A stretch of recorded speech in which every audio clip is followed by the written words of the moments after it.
Fitaccen jarumin masana'antar shirya fina-finan Hausa da Kannywood Adam A Zango ya sake yin aure a ranar Juma'a 14 ga Agustan 2026 a ƙasar Nijar.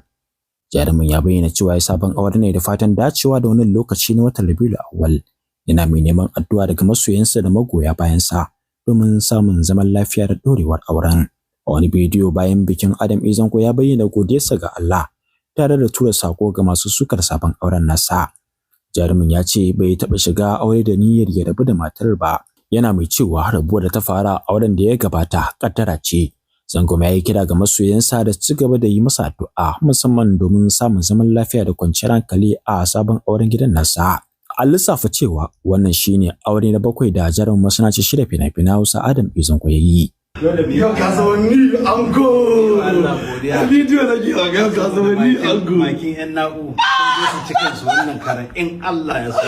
Insha Allah rabbi.